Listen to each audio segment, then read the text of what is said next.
nenga nyongera okusima ba besties bestie wange yani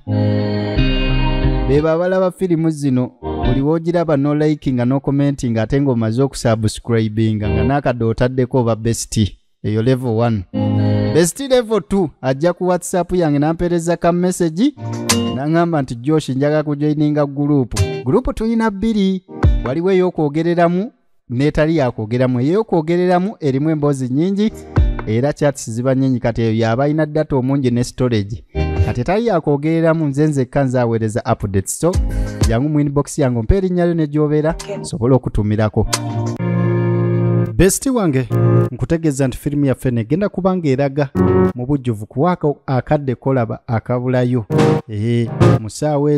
ku ssaawa ezo zennyini egenda kubanga eraga naye mbadde nkusaba onzikirize nsooke nkuteerewo kalango ka filimu yaffe eno empya gye tukoze ositegedde esooka olabe kana akalango neno filimu ogenda ogirabe nga bwe tulinda ate eno okupremiyalinga mu bujjuvu ositegedde mukwana ajoske katulabe kana akalango nga bwe tulinda ate eno mu bujjuvu.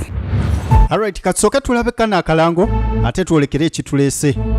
mwana muwala yalabanga solution ya kwetuga Arista Media Production byakutuusaako filimu etandise mu maziga ag'ekitalo eno filimu ogenda gisankwali scan films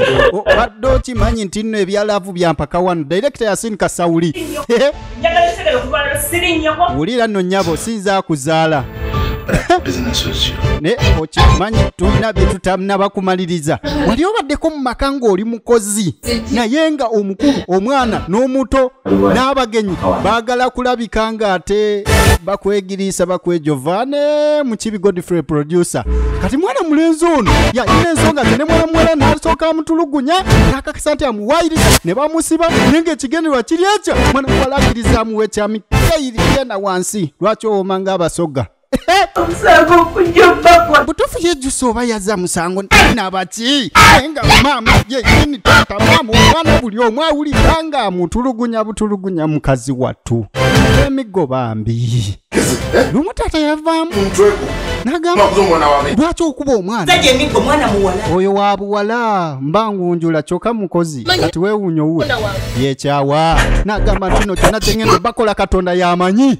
lwaki togira mbujjuvu The Worth Death yafulumye edda kwali scan films genda mu YouTube mu comment section nakuteeredde wodda avije Joshke